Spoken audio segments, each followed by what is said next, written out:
لبيك اللهم لبيك لبيك لا شريك لك لبيك إن الحمد والنعمة لك والملك لا شريك لك لبيك اللهم لبيك لبيك لا شريك لك لبيك إن الحمد والنعمة لك والملك لا شريك لك.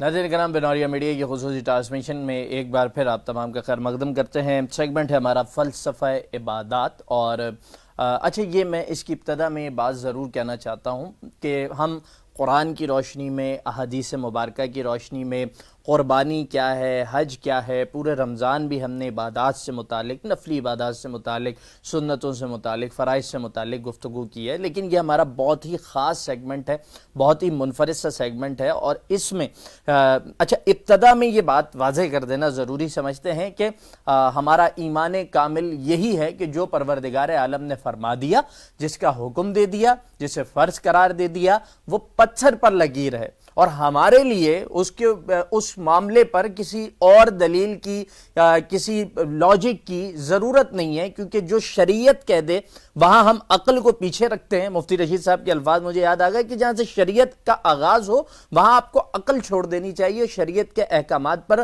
منو ان آنکھیں بند کر کے آگے بڑھنا چاہیے. لیکن ساتھ ہی ظاہر سی بات ہے کہ فتنہ جو عناصر معاشروں کے اندر موجود ہوتے ہیں، اور ان کی جانب سے کچھ ایسے سوالات بھی اٹھائے جاتے ہیں کہ جی فلانی چیز، اسے تو عقل تسلیم نہیں کرتی، جی حج پہ جانا، لاکھوں روپے خرچ کرنا، جی اس سے تو عقل ہی تسلیم نہیں کرتی. عقل تو یہ کہہ رہی ہے کہ یہ پیسہ کہیں اور لگا دیں بجائے اس کے کہ ایک آدمی اس سے فائدیاب ہو. جی قربانی، جانور کے گلے پہ چھری پھیر دینا، خون بہا دینا، لاکھوں جانور قربان کر دینا، جی لاجک کیا ہے اس کی؟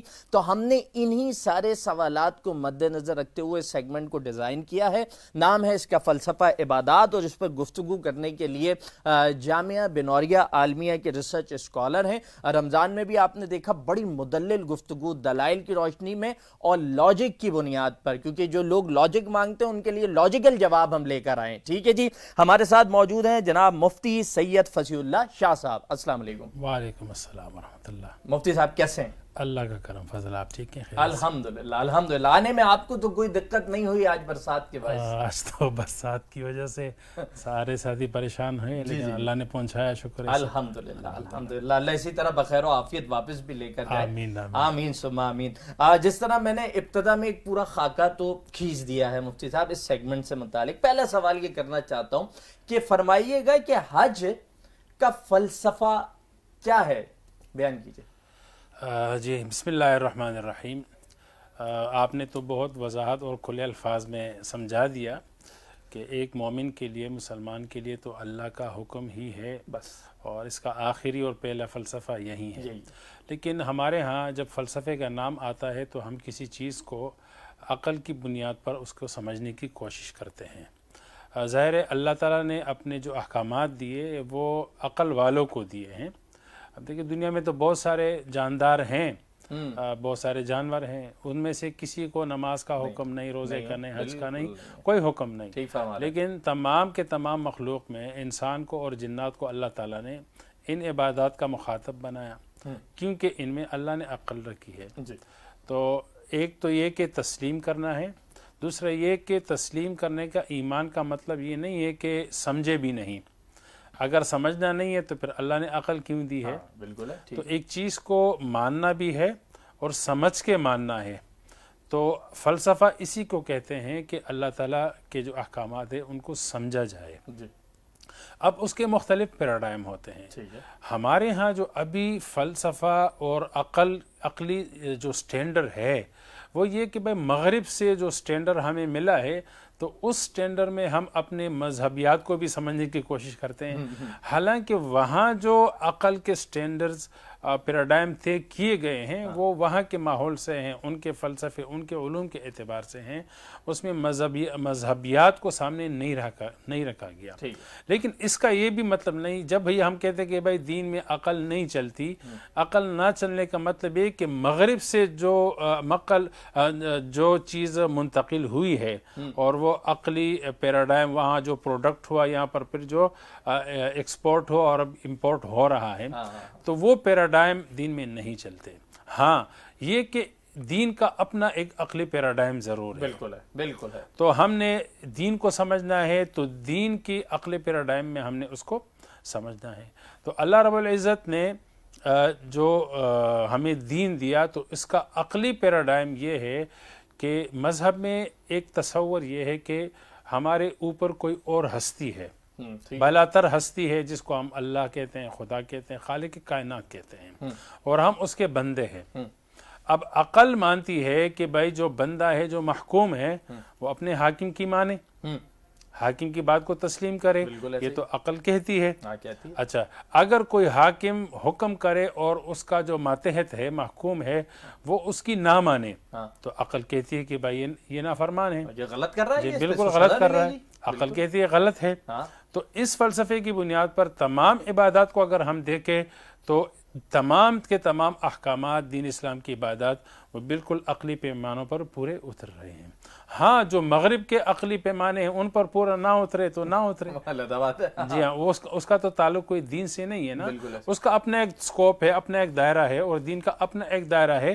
تو جس طرح ہم ہر ایک چیز کا اپنا ایک ریسرچ ایریا ہوتا ہے تو دین کا اپنا ایک ریسرچ ایریا ہے.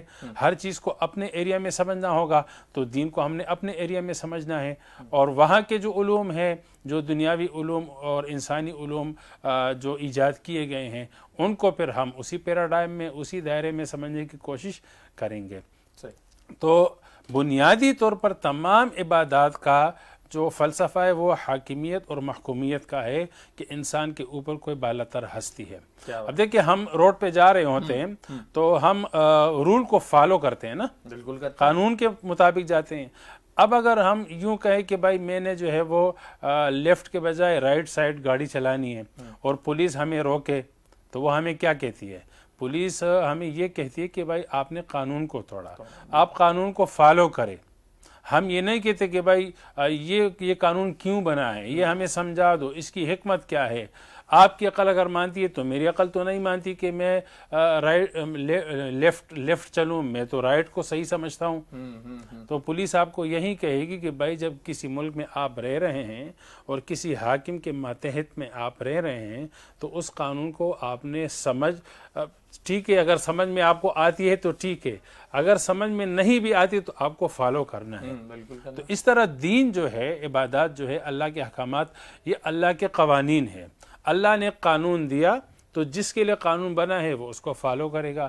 اب اس کے جو ماہرین ہوتے ہیں وہ اس کو پوری طریقے سے سمجھتے ہیں، جو ہماری طرح عام لوگ ہوتے ہیں اس کی حکمتوں کو، مصلحتوں کو نہیں سمجھتے. تو پھر وہ کہتے ہیں یار یہ عقل کے خلاف ہے. عقل کے خلاف نہیں ہے، ہاں میری عقل کے خلاف ہے.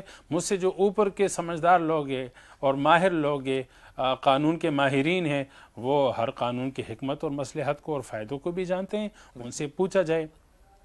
دوسری بات، دوسرے پہلو سے ہم اس کو یوں سمجھا سکتے ہیں عقلی پیمانوں پر کہ جو عبادات ہے یہ بندے کا اور رب کے درمیان ایک تعلق کا اظہار ہے. جس طرح کہ ایک بیٹے کا اور باپ کا آپس میں ایک تعلق ہے تو اس کے اظہار کے لیے بیٹا وہی کرے گا جو باپ چاہتا ہے. ماں کے ساتھ جو تعلق ہے اس کے اظہار کے لیے بیٹا وہی کرے گا جو ماں کی چاہت ہے. اس طرح میاں بیوی کے، اچھا ایک باپ اپنی بیٹی کو رخصت کر رہا ہے تو اس کے لیے جہیز کے سامان کے لیے وہ اپنی توفیق سے بڑھ کر دیتا رہتا ہے. کیوں؟ یہ ایک تعلق کا اظہار ہے. ملک کے ساتھ، وطن کے ساتھ ہمیں ایک محبت ہے، ایک تعلق ہے. اب اس تعلق کے اظہار کے لیے ہم سالانہ جو خاص مواقع ہوتے ہیں، آزادی کا دن ہوتا ہے، یوم دفاع ہوتا ہے، وغیرہ وغیرہ، اس میں ہم اپنی بساط سے بڑھ کر لاکھوں اربوں روپے جھنڈیوں پہ اور پٹاخوں پہ، پتہ نہیں کن کن گفٹ، آپس میں گفٹوں پہ، تو وہ اربوں روپے ہم خرچ کرتے ہیں. کیوں؟ ایک تعلق کا اظہار ہے اور اس پہ انگلی نہیں اٹھائی جاتی، اس لیے کہ تعلق کا اظہار کرنا چاہیے. جب تعلق ہے تو اظہار بھی ہوگا، بالکل ہوگا، نبھانا ہوگا. تو اسی طرح بندے کا اپنے رب کے ساتھ جو تعلق ہے اس کا اظہار کیسے کرے گا؟ تو جیسے رب نے حکم دیا، رب کی چاہت ہے، رب کی رضا ہے اور رب کی خوشنودی جس چیز میں ہے تو اسی طرح انسان اس کا اظہار کرے گا تو یہ تعلق کا اظہار ہوتا رہے گا۔ جس طرح ہم دیگر تعلقوں کے اظہار پہ انگلی نہیں اٹھاتے کہ عقل کے خلاف ہے یا کیا ہے، تو اس طرح بندے اور رب کے تعلق کے اظہار تو یہ چلتا رہے گا، ایک تعلق تو ہے، اس کو ہم توڑ تو نہیں سکتے۔ نہیں توڑ سکتے، بالکل ایسا ہی ہے۔